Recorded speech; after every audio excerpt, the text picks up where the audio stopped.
So we want to talk about nutrition, brain health. You're going to see lots of seminars, webinars, all sorts of educational things on nutrition and brain health. As I said, you know, when we were in medical school, we didn't get much training on that. So what most clinicians know about nutrition is pretty much what they learned on their own efforts. However, what gets me concerned is the standards that we have for nutrition in this country. The standards are written by large groups of people who are gathered together. I'm not sure who's the boss of those groups, but there's usually 30 or 40 professionals get together and decide what everyone should eat or shouldn't eat. And those standards, usually USDA, and the panels that are people deciding what we should eat or recommend we eat are made up of people mostly from the food industry, Nestle's, General Mills, or the pharmaceutical industry. So do we want the food industry to tell us what foods we should eat? Do we think that's a good idea? Because whenever people talk nutrition, they say, follow the money. And I hate to say it's probably true in nutrition as much as anything. So in our program, I really, really would love to find a nutritionist or two that we could refer our clients to. But the ones that exist, it would take me a long time to vet them to know what they know. But what the real registered licensed nutritionists have to say is what the USDA recommendations are. And the USDA recommendations are that you need at least 40% of your calories from carbohydrates, preferably 60%. And you need 10% of your calories from sugar. Well, what I read is humans do not need a single grain of sugar. We can exist without a single grain of sugar. But somebody who had input on the recommendation said you need 10%. There it is. And so I have a real problem with trying to get people guided on nutrition. We're busy dealing with nutrition, much of what our evaluation covers. So what I'm about to say in this next 45 minutes or so is a reflection of that concern. So, as I said, people want you to teach evidence-based medicine. To get approval for 3 hours of continuing medical education credit for this meeting, I had to prove that what I'm saying is medically credible. And they want you to have evidence-based. Now, I can bend the rules a little bit, but if we only do what has already been done, are we going to improve? If we never innovate, are we going to improve? I think not. And our current system is not working. Complex medical care is getting out of hand, and nobody wants to do complex medical care. 10 diagnoses, 15 drugs, that's complicated, complex medical care. You lose your shirt doing that if you do that business, unless you charge cash at a boutique medicine clinic. Now, we don't want to be a boutique medicine clinic. We want to treat everybody, but we need to find a way that everyone can get treated. But nutrition is ever evolving. I change my opinion on things every year or so. New things are saying, no, that's good, no, that's bad, no, that's good, no, that's bad. And remember, anything I say here today where I'm suggesting that it's a good thing may not be right for you. If I tell you to eat green leafy things and you're on Coumadin, that's not a good idea. Coumadin works by binding vitamin K, so it cannot work. And that's how it keeps your blood thin. And so people on Coumadin, dicumarol, there's several names for Coumadin, should not eat green leafy things unless their doctor approves it. So there's a lot of controversy in nutrition. Kim and I just listened to an online webinar, actually an 8 or so lecture series on food. And this guy was pushing plant-based whole foods only, no animal products whatsoever. I personally don't believe in that. The people we see are mostly 65 years of age and older. And when you speak medically about recommendations based on guidelines, the guidelines were based on people mostly studied who are between the ages of 35 and 55. Well, we don't see very many of those folks. So our recommendations are specifically tailored to the age group and the sex of the person we're talking to. So it's hard to make recommendations that blanket good, this is blanket good for everybody, although there's a few like that. I can't think of any good reason why blueberries would be bad for somebody. I'm sure somebody will come up with, oh, you get a blueberry piece on your teeth, and you give a big talk, and you got a little piece of blueberry on your teeth, like Rosanna Dena, remember her? You get that little piece of blueberry. But global recommendations are difficult. So in our 2 to 3 hour evaluations, we talk nutrition quite a bit. And it's nutrition according to what I believe, and what I believe is sifted through hours and hours reading books like these and lots of articles and so forth. So that's what I'm going to give you today. So I'm going to nerd out just a little bit here and talk about this as a neuron cell. In your brain, this is the workhorse cell in your brain, and there are many different kinds of neurons. So I'm going to just describe to you the generic neuron. In your brain, there's somewhere between 85 and 120 billion of these. They're vital. They're all interconnected. See those little spicules going out all over? They're interconnected way more than this illustration shows. And in the center is a nucleus that has the genetic material. Those little green jelly beans are mitochondria, the energy-forming packets inside your cell. And this is a way underrepresented because the artist needed to leave room. But in a nerve cell, a brain cell, there's probably 3,000 mitochondria in each one. The job of the mitochondria is to provide energy for metabolic function of this cell. This cell will die if it doesn't have enough energy. Where does it get its energy from? Glucose comes through the cell and penetrates through the cell wall, is brought in. Oxygen comes in, that's necessary as well. Glucose doesn't get through the cell unless you have insulin that's working. And insulin doesn't work unless you have something called nitric oxide to make the insulin work. The final common pathway in almost all of us with dementia is that doesn't work. The cells forget how to use glucose, which is the basic fuel. It also can use ketones, which we'll discuss. But glucose, for most of us, is the basic fuel. Glucose, however, is crude oil. And you can't put crude oil in your car to get the engine. You have to refine that. And that's what the mitochondria do. They convert that crude oil, which is glucose, into ATP, which is the rocket fuel for your nerve cells and other cells in your body. Which cells in your body have the most mitochondria? Heart and brain. Your brain never stops. Even when you're sleeping, your brain is still working. Your heart never stops, or you stop. And so mitochondria are very important in those cells. And a lot of people think that dementia, no matter what kind, or neurodegenerative disease, and there are many diseases that have different names, but the final common pathway, energy failure in the neuron cell. And as I said, there are many brands of neurons. There's different kinds that do different things. But in general, Dr. Bredesen describes it as network failure. Each one of these 85 billion, 100 billion, they're all interconnected to each other. It's a redundant network. And Dr. Bredesen describes all neurodegeneration as network failure.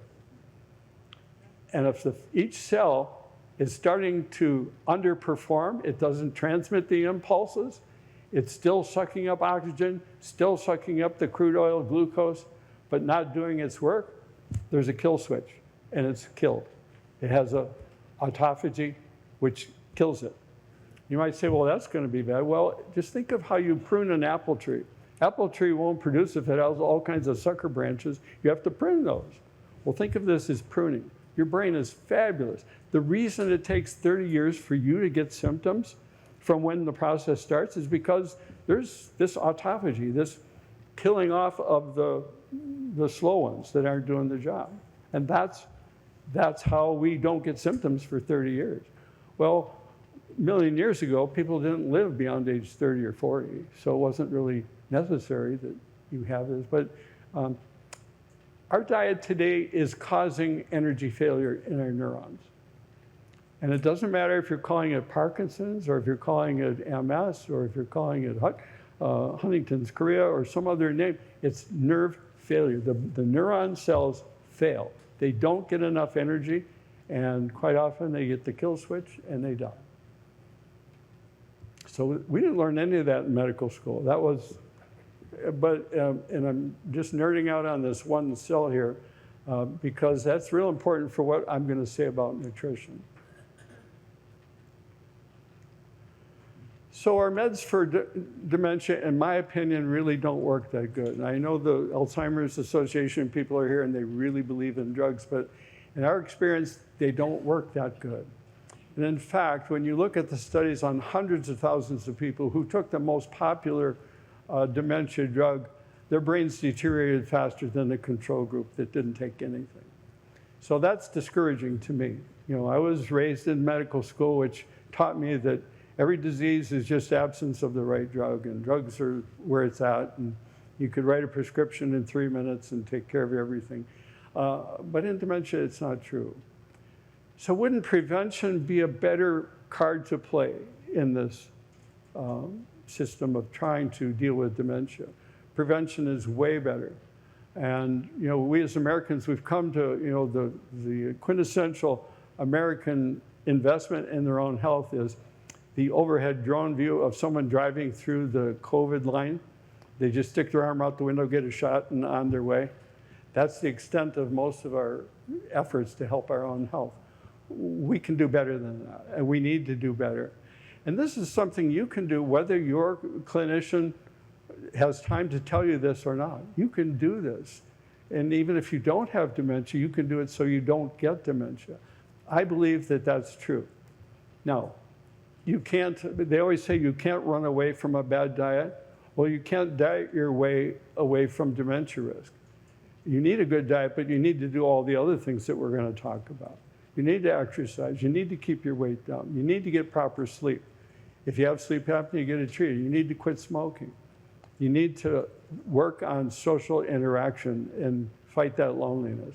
If you have depression, get it treated. So nutrition is a big part of this. But if you don't do all the rest of it, you know, eating kale isn't going to save you. You know, even when you get those stems stuck in your teeth, it's not going to save you. You need to do the whole package, is the point. We become what we eat. I've heard people say that, and I always was mystified by that. But in your brain, in that nerve cell that we talked about, imagine there's a team all around the membrane. And each day it takes the bricks that membrane is made out of and gets rid of the bad ones, grabs what's available and sticks another one in there. Those are fat molecules. And if they reach out and grab a bad fat molecule like omega-6, that's like putting a hand grenade in your brick wall. It oxidizes quickly and will create brain inflammation and lead to dementia. Every day your brain, each cell membrane of each and every neuron is substituting out the ones that are nearly oxidized and reaching whatever's available and putting it back into the brick wall of your membrane of your brain cell. And if all that's available is omega-6 from the bag of chips that's cooked in corn oil or some other seed oil, those are packed with omega-6s. Even olive oil has a little bit of omega-6, but the omega-3 is way better. Omega-3 is good, omega-6 not so good. Now you need omega-6. It's obligate. You have to have some omega-6, but you can get all the omega-6 you need without even trying. You don't have to worry about that. But this is one principle of nutrition that you should all read about and learn about. And I finally found, you know, because I go through the chip aisle all the time looking at the products to see and they're cooking them in avocado oil. Yeah. Finally, and avocado is a fruit, it's not a seed. And olive is a fruit and not a seed. So if it's cooked, now it's expensive to cook it in real olive oil. And avocado oil and olive oil are best, but you know, you've got a better than even chance that what you picked up that says avocado oil, that's not really avocado oil. Better than even chance when you pick up and it says olive oil, it's not really olive oil. It may be 10 or 20% olive oil, but the rest is rapeseed oil, canola oil, which is loaded with omega-6s, which the guy that's building your cell wall is going to grab those omega-6s and stick it in there. It's like putting a hand grenade in your wall instead of a brick. And think of it that way. I think that's easier nutrition. Now, this is nerding out, and I'm getting into the molecules, which my colleagues always kid me about. But if you know why you don't want to eat chips cooked in an omega-6 oil, it's easier to pass that by and not have those chips. Or at least look for the ones that says avocado oil. I don't know if it really cooked in avocado oil. I'd have to see it to believe it. But there was a whole thing on 60 Minutes about the counterfeit olive oil. It started in Italy, and if you can get $50 a bottle for olive oil, and you can make it 80% rapeseed oil and still call it olive oil. Even in the restaurant, when you say I want olive oil, if it's 51% olive oil, they can call it olive oil. That's the rule. So rapeseed oil, canola oil, is high in omega-6s. It oxidizes easily. Oxidation leads to inflammation. Inflammation tears down those cells that we showed you. Omega-6, you'll get all the omega-6 you want just being an American. You don't have to go out and look for it. And the big thing is omega-6s will lower your bad cholesterol, which is like the golden, what do they call that? The what? Well, no, the omega-6 is the one that will it'll actually lower your bad cholesterol. Now, that's not true of omega-3s. Omega-3s sometimes can raise your LDL cholesterol, but we, as doctors, were trained elevated LDL cholesterol equals death. Not so. Not so. And that's heresy to say that. If you said that at a cardiology convention, you'd be shot. So when you go to the canola guy and you say, well, I'm not going to use your seed oil anymore, he says, yeah, but it lowers your LDL cholesterol. Yeah, but does it make you live longer? No, but it lowers your LDL cholesterol. So we have to get away from that. And some of the good things that I would recommend, the omega-3s, may raise your LDL slightly. It doesn't happen in everybody, but some people it does. We recommend a lot of people use coconut oil to saute things. It's a lot of saturated fat. It has very little linoleic acid. It's very unlikely to cause oxidation and damage, and actually it helps you develop ketones in your blood, which is the other rocket fuel. Ketones gets into your cell, it's rocket fuel right away. It doesn't need to be converted by those jelly bean mitochondria. So, and that's a whole nother thing, talking about ketones as alternative fuel. As we get older, we don't do as well utilizing sugar for fuel. And they do a FDG glucose scan to see where in your brain sugar isn't being utilized. It's a test, $6,000 or something. But your brain never forgets how to use ketones. And what are ketones? Well, ketones is an alternative fuel source. When you absorb body fat, when you dissolve body fat because you don't eat for 14 hours, you're bringing ketones into your blood. You bring ketones into your blood when you saute your spinach in coconut oil, or when you add MCT powder to your coffee to whiten it.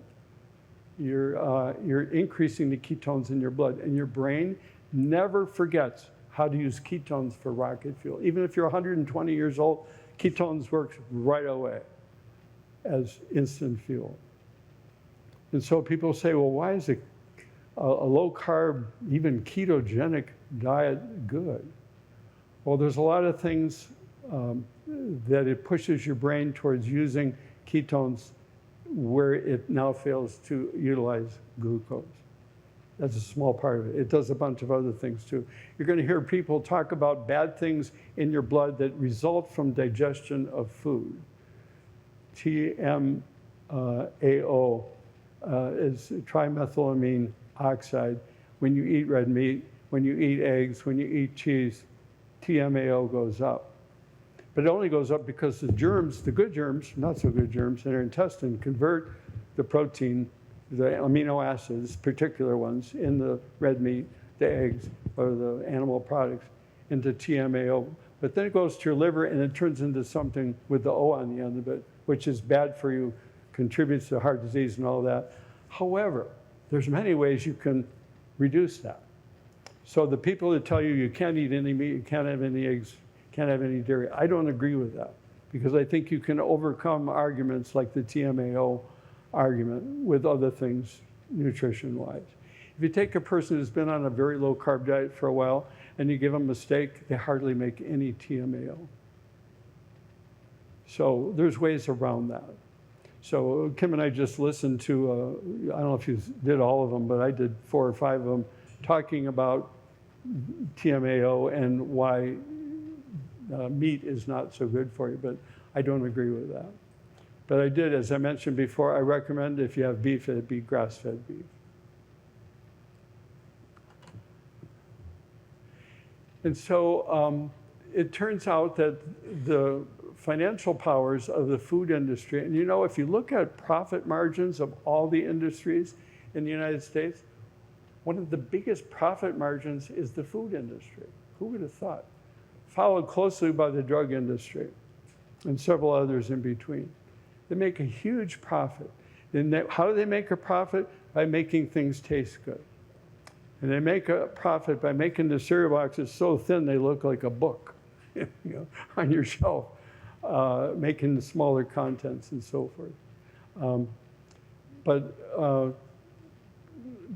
the wrong people are having an influence on what we eat and how we eat. When you go to the grocery store, if you look at all the products in the grocery store, more than 50% of them have added sugar. And what's worse than sugar? High fructose corn syrup. High fructose corn syrup. It tastes really sweet. It's dirt cheap, has an eternal half-life. It works really good in a product, and people buy the food because it tastes so darn good. Why does barbecue sauce taste so good? It's half sugar. It's sweet. And sweet sells. And so their profit margin is maintained by you buying the salad dressing that's got high fructose corn syrup.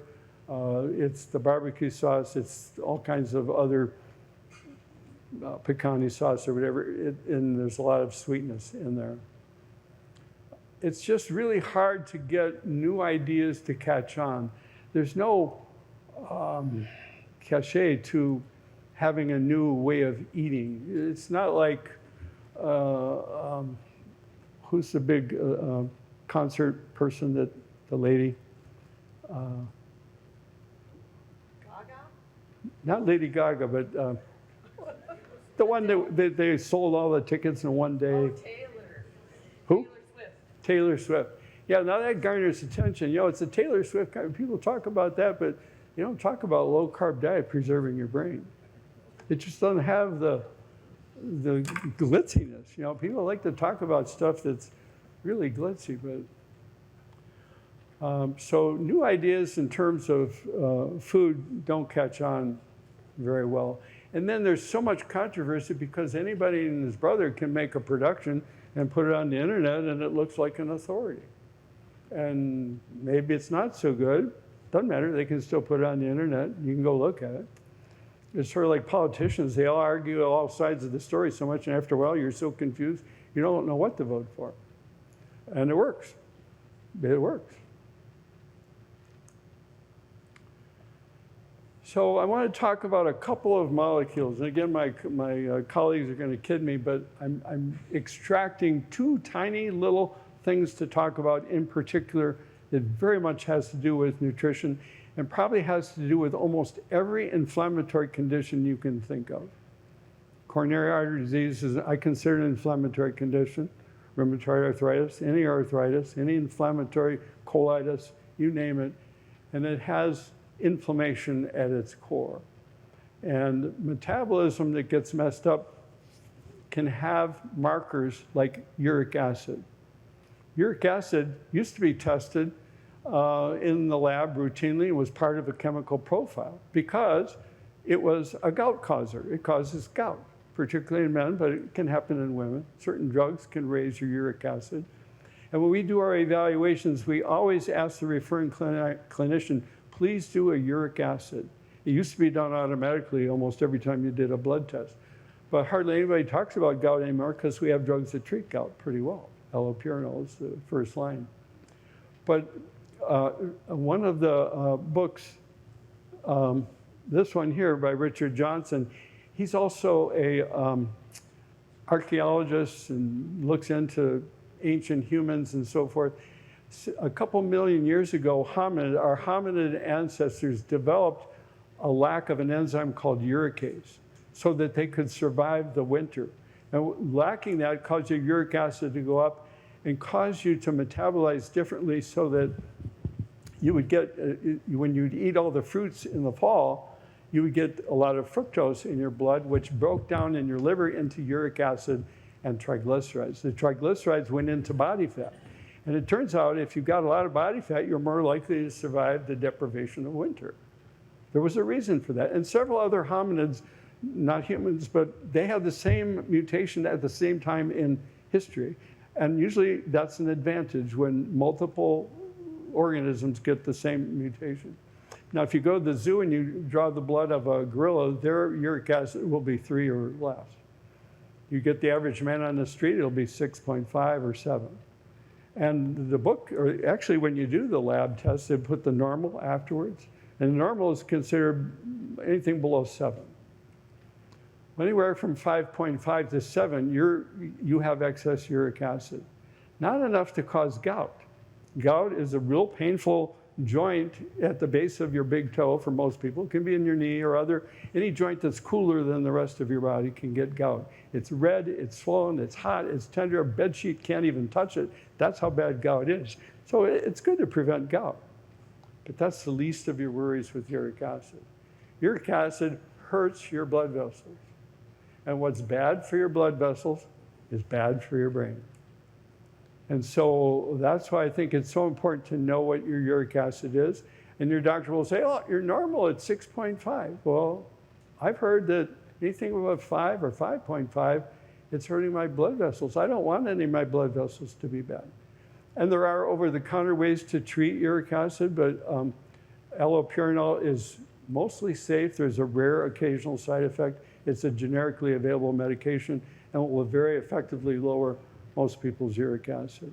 Quercetin, which you can buy over the counter, does the same thing, but don't mess with anything like that until you talk to your doctor about it.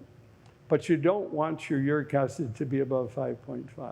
And I think it's very important for vascular health. And the reason it's important is because it toxifies and prevents the formation of nitric oxide, which is the next molecule I'm going to talk about. Nitric oxide deficiency.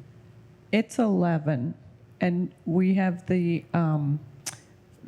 exhibits at 11:15. So I just wanted to give you a time frame. We have 15 minutes. Well, if you want questions afterwards, you got 5. I can burn through this in 5 minutes, so I'll do it. But you need to know that fructose is bad. You say, well, there's fructose in my apple. Well, that's okay because the fiber of the skin will slow the absorption of fructose. Don't worry about that. But the apple juice, you can drink 18 ounces of apple juice and your fructose goes to the moon because you drink it fast. And that's not what you want to do. You don't want fruit juices, but you do want to eat the apple. Don't worry about the little bit. Now, if you ate 30 apples, okay, maybe you will get a big load of fructose. But we were kids, we'd go and pick apples at the orchard, and I think my brother and I would eat about 15 apples. And we didn't realize we were hurting our brain when we did that, but it was a lot of fun. But if your blood glucose gets above 120, after a meal, it's not impossible. In fact, most of us Americans over 50 have insulin resistance, and we're over 120 quite a bit of the day after a meal. When it goes over 120, your metabolism shifts the glucose into fructose. Fructose goes to your liver, creates uric acid, and makes you fat by giving you more triglycerides to store right here in preference, the belly fat. So fructose, not so good.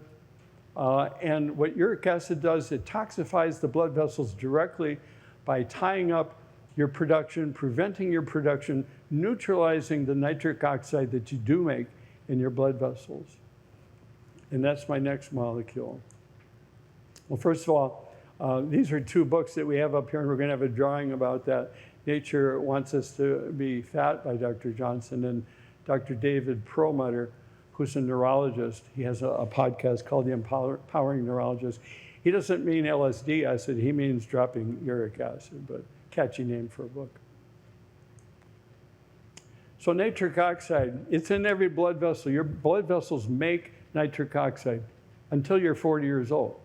And then it starts to drop off, such that by the time you're 65, you're only making 20% of the nitric oxide you need for good blood vessel health. If your blood vessels are unhealthy, you'll have hypertension. You'll have more vascular disease. You need nitric oxide. And you get nitric oxide by two ways, only two ways. One is your blood vessels make it, and the other is from what you eat. And what you eat needs to contain nitrates. The nitrates in the greens or beets, it hits the good germs in the back of your tongue. Who would have thought the germs in the back of your tongue was necessary to make nitric oxide or to help you in any way? But you need those germs. And those germs take the nitrate in the plant, convert it to nitrate, send it to your stomach, and if your stomach has acid, it converts the process, sends it back to your salivary glands, and every time you swallow, you get more nitric oxide as a result. It's complicated. But if you kill those germs, and how do you kill those germs? What mouthwash kills 99.99% of the germs? People who do that regularly have 30% more hypertension and an increased risk of dementia by 30%. Daily use of mouthwash that's antiseptic.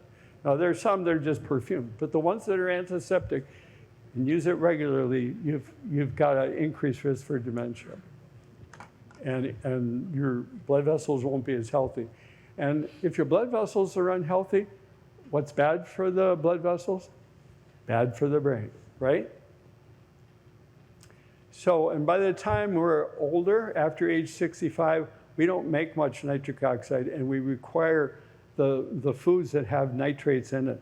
And they've tested the foods. In Chicago, they're different than the foods in California. It's different from the foods in Florida. Nitrate is all over the chart. And if you grow your greens in depleted soil, you won't have much of this in it. If you grow your greens in healthy soil that's had good farming methods to maintain the quality of the soil, you'll have way more nitrate. So there are greens and then there's greens. Depends where they were raised and how they were raised. I think I got most of that. So this system of making more nitric oxide won't work if you take an antacid, proton pump inhibitor. It won't work if you use mouthwash. And exercise does promote nitric oxide. So we always wonder, why is exercise so good for us? Well, it promotes the formation of nitric oxide, which is good for your blood vessels, which is good for your brain.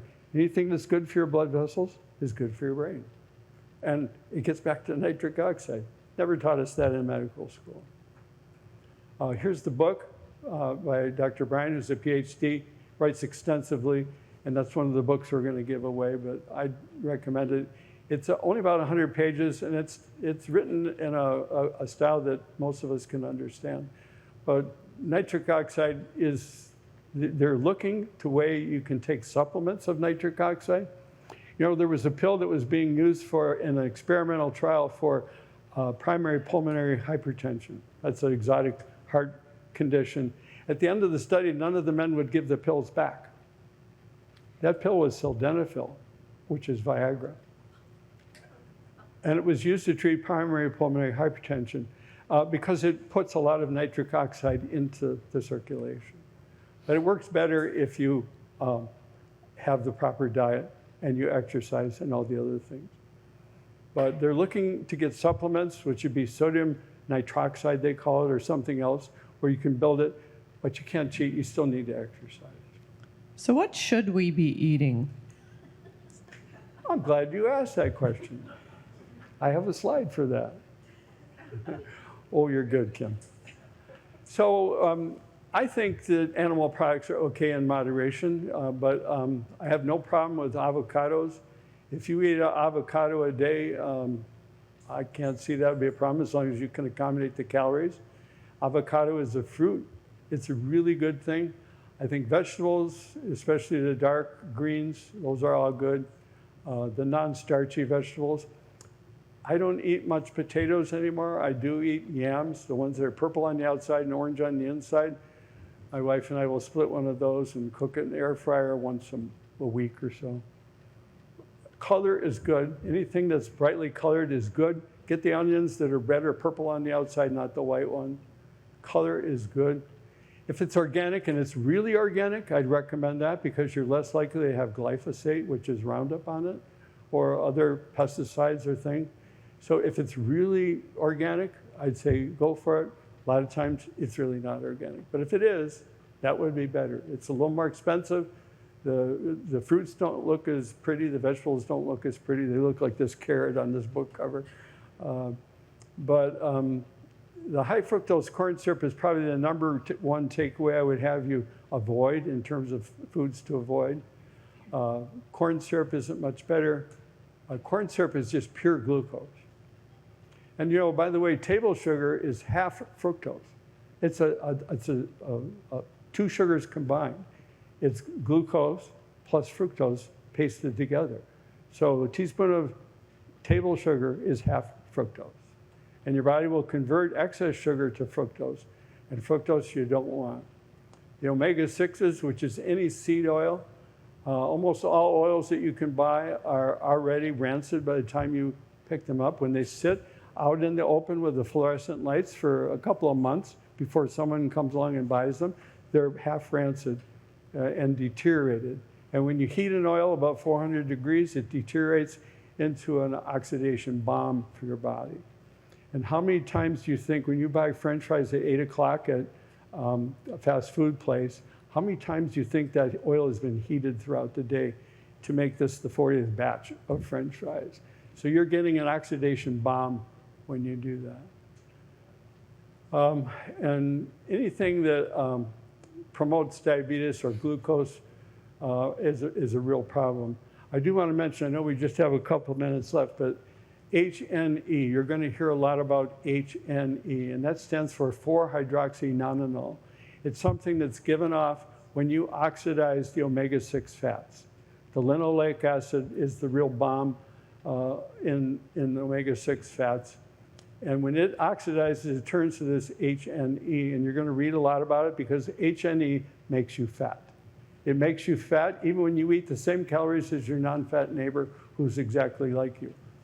It makes you fat when you're eating normal calories. HNE comes from oxidizing of cheap seed oil. So you're going to read a lot about that. We don't have time to go into it, but I encourage you to look that up. We're getting some questions coming in. Okay. And I did want to put in a plug for blueberries. I already plugged the avocados. Brainberries. Yeah, brainberries and macadamias. I've heard nutritionists with some knowledge say if I had to go to a desert island, I only had one food, I would bring macadamias. One thing, you can write this down. Joel Furman is a family doctor who does a lot of nutrition. He talks about GBOM.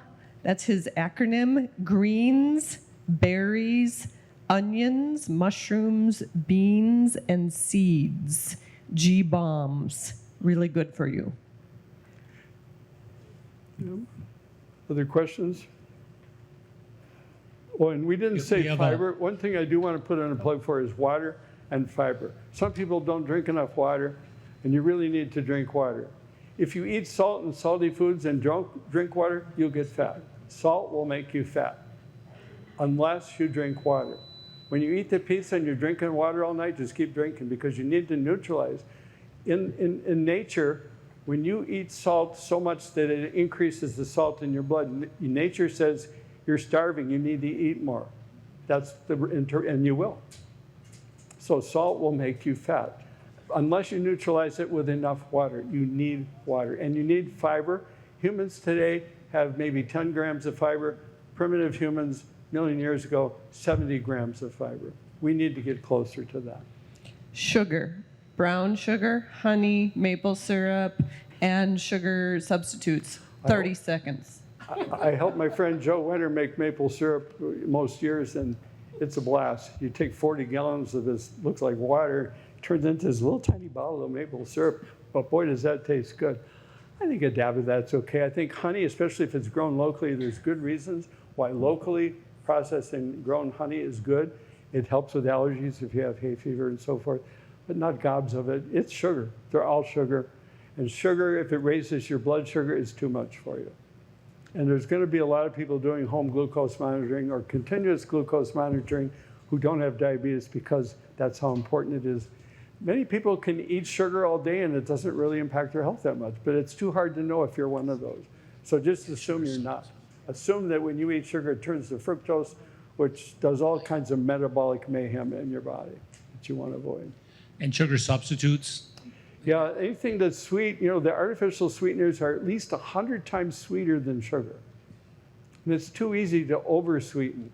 And what I want people to do is to withdraw from liking sweetness.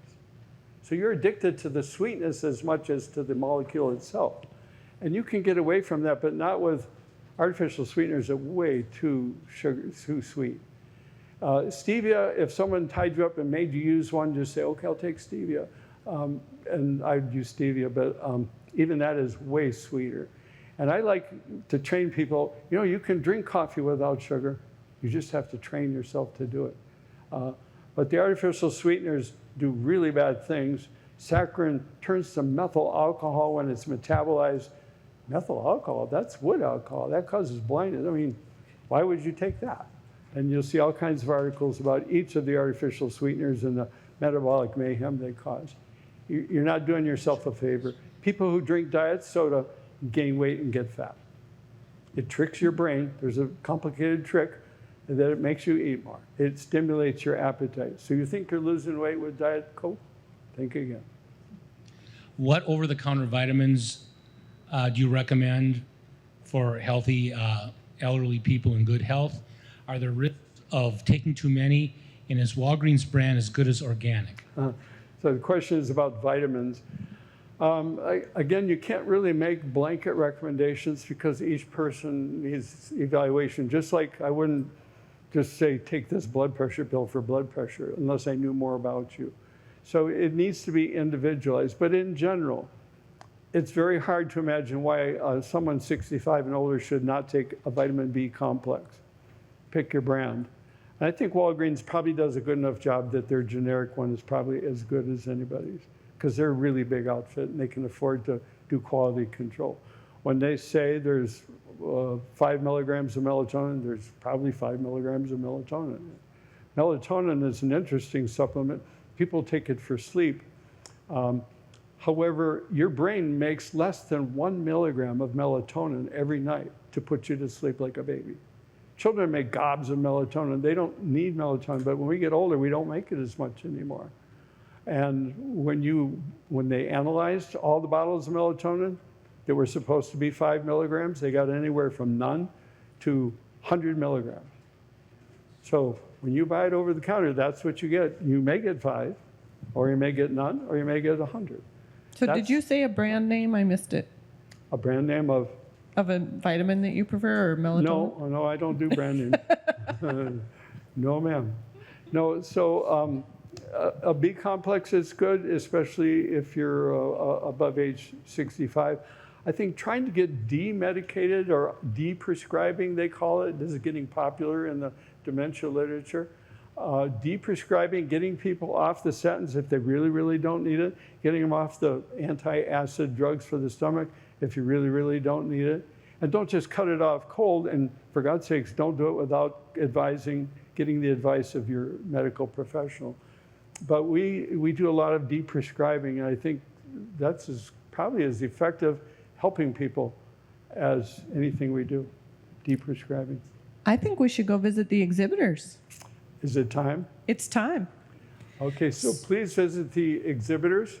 They're down the hall. Talk with them. Even if you yourself don't require their service, maybe somebody you know could benefit from it.